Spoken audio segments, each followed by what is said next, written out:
안에서 주의 성전 안에서 주 사랑을 생각하나이다. 주의 사랑을 생각하나이다.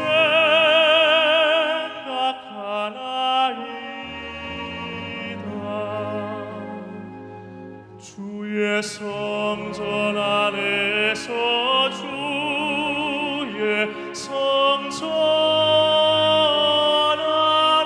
안에서 주 사랑을 생각하나이다.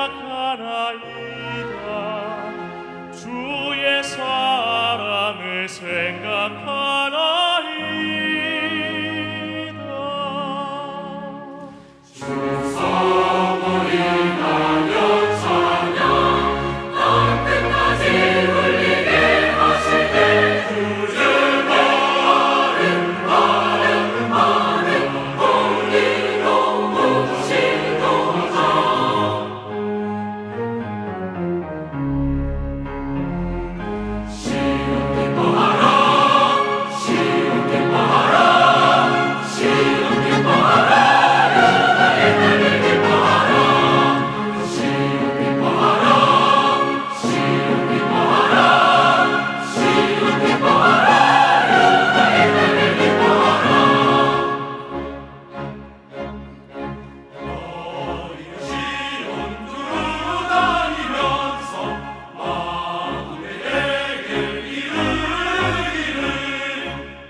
샬롬, 주님의 평강이 여러분과 함께하기를 기원합니다. 오늘 성경 읽기와 말씀 묵상을 통해 하나님의 말씀을 깨닫는 지혜와 기도하고 간구하는 모든 것들 위해 응답의 열매가 충만하기를 소망합니다. 오늘 사순절 말씀 묵상은 마가복음 10장 35절에서 45절까지의 말씀입니다. 세베대의 아들 야고보와 요한이 주께 나와 여짜오되, 선생님이여, 무엇이든지 우리가 구하는 바를 우리에게 하여 주시기를 원하옵나이다. 너희에게 무엇을 하여 주기를 원하느냐? 주의 영광 중에서 우리를 하나는 주의 우편에 하나는 좌편에 앉게 하여 주옵소서. 너희는 너희가 구하는 것을 알지 못하는도다. 내가 마시는 잔을 너희가 마실 수 있으며 내가 받는 세례를 너희가 받을 수 있느냐? 할 수 있나이다. 너희는 내가 마시는 잔을 마시며 내가 받는 세례를 받으려니와 내 좌우편에 앉는 것은 내가 줄 것이 아니라 누구를 위하여 준비되었든지 그들이 얻을 것이니라.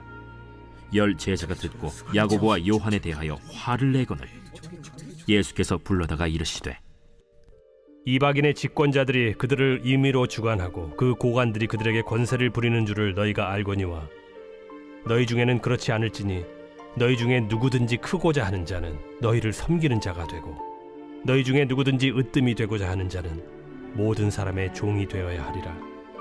인자가 온 것은 섬김을 받으려 함이 아니라 도리어 섬기려 하고 자기 목숨을 많은 사람의 대속물로 주려 함이니라.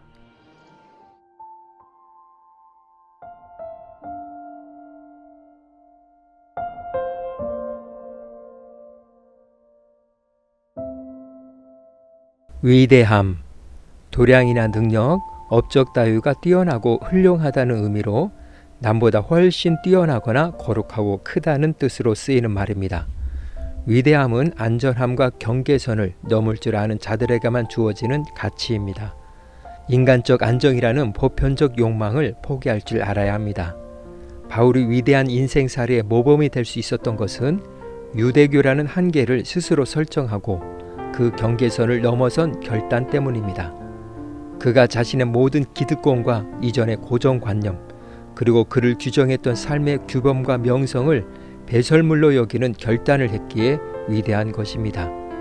또한 위대함이 궁극적으로 승리일 수는 있지만 우리가 욕망하는 성공과는 거리가 있습니다. 베드로는 사람 낚는 어부가 되어보지 않겠느냐는 예수님의 제안에 그의 모든 삶의 도구를 버립니다. 그물이며 고기 잡는 어구들을 버린 것입니다. 성공을 위한 도구를 버리고 새로운 것들을 가진 것입니다. 하나를 버려야 하나를 얻을 수 있는 것입니다. 그가 버린 것은 성공에 대한 욕망이며 그가 얻은 것은 새로운 위대함에 대한 추상성입니다. 현실의 욕망은 버리고 미래의 추상을 가진 것입니다. 한 방문객이 미켈란젤로에게 말했습니다. 지난번 제가 이곳을 찾은 이후 당신의 작품은 그대로이군요. 미켈란젤로가 말했습니다. 아닙니다. 많이 달라졌습니다. 자세히 보세요. 요 부분을 수정하고 저 부분을 다듬었습니다. 여기 있는 선들은 더 부드럽게 처리했죠. 방문객이 말했습니다. 맞습니다. 하지만 모두 사소한 게 아닌가요? 그러나 미켈란젤로는 그럴지도 모르지요. 하지만 사소한 곳이 모여 완벽함을 만들고 완벽함은 결코 사소하지 않습니다. 라고 말했습니다. 위대함의 시작은 사소한 일에 대한 성실과 충성으로부터 시작됩니다. 미국의 작가 제인 그레이는 위대함을 위한 조리법을 이렇게 소개했습니다. 패배의 고통과 슬픔의 연약함과 싸우고 분노의 승리자가 되고 눈물이 가까워지면 미소 지으며 악의적인 사람과 천박한 본능에 저항하고 미워하고 사랑을 사랑하는 것, 죽는 것이 좋을 것 같이 느껴질 때 영광과 꿈을 영원히 추구하고 앞으로 있을 무언가에 대한 확고부동한 신념을 바라보는 것, 그것은 모든 사람이 할 수 있는 일이고 위대한 일입니다. 라고 했습니다. 마틴 루터 킹은 생전에 흑백 평등을 거의 이룩하지 못했습니다. 그러나 인간이 추구할 가치와 사회가 나아갈 방향을 제시하고 평생 그 일에 헌신한 것으로 위대함을 성취했습니다. 세베대의 두 아들 야고보와 요한은 그의 어머니와 공모하여 예수님의 영광의 자리에 오르실 때 각각 우편과 좌편에 앉게 해달라고 요청합니다. 그러자 다른 제자들이 두 사람에게 화를 내며 서로 으뜸이 되고 높아지기 위해 경쟁하고 다투기까지 합니다. 이 모습을 보신 예수님은 안타까워하시며 야고보와 요한을 포함한 제자들에게 천국에서의 위대함을 제시하십니다.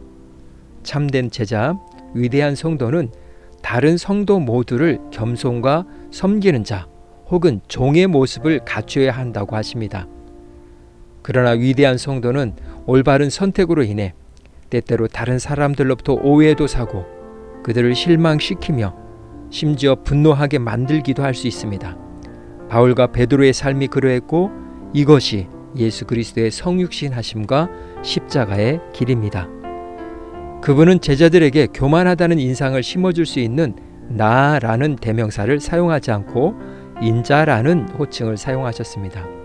메시아, 왕이신 예수님께서는 스스로 섬김을 받을 수 있는 모든 권세를 가지고 오셨지만 그들을 섬기는 일을 목표로 하셨습니다. 그분은 자신의 권리를 포기하시고 자신이 해야 할 의무가 전혀 아닌 책임을 떠맡으셨습니다. 자기 목숨을 많은 사람을 위한 대속물로 주신 희생을 통하여 하나님의 구원 계획을 성취하셨습니다.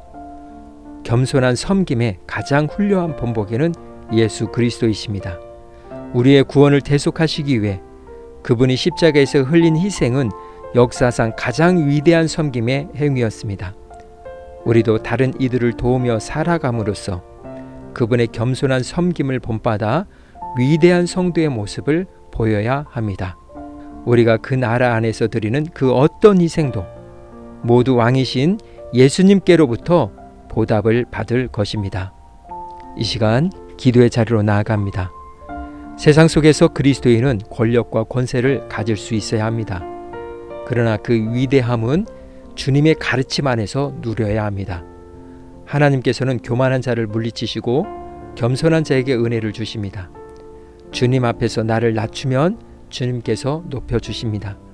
또한 참 섬김에는 희생이 따릅니다.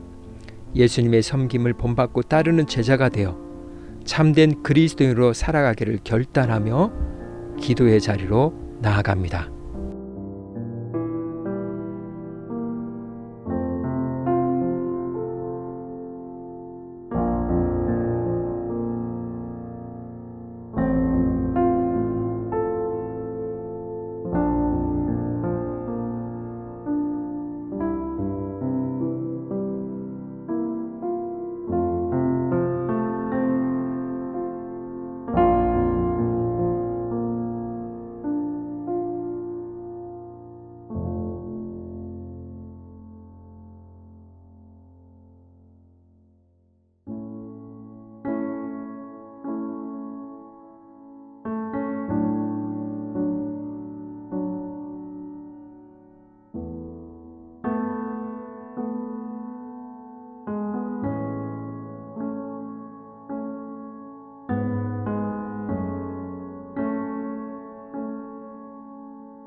사랑의 하나님, 주님을 닮아가기를 원합니다.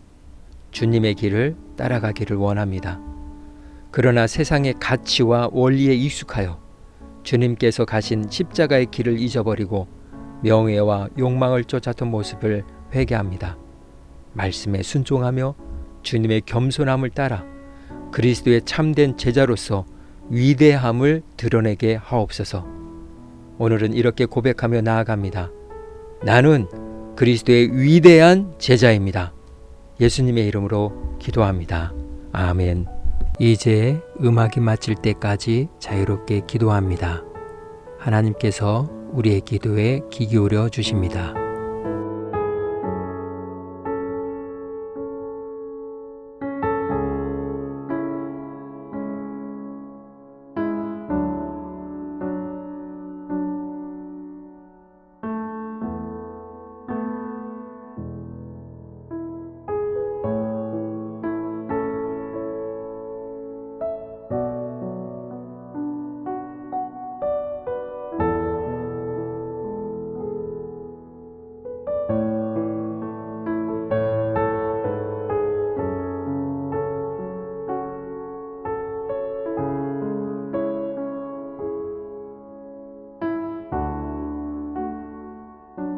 우리의 기도를 들으신 하나님께서 오늘도 동행하십니다. 주 안에서 승리하십시오.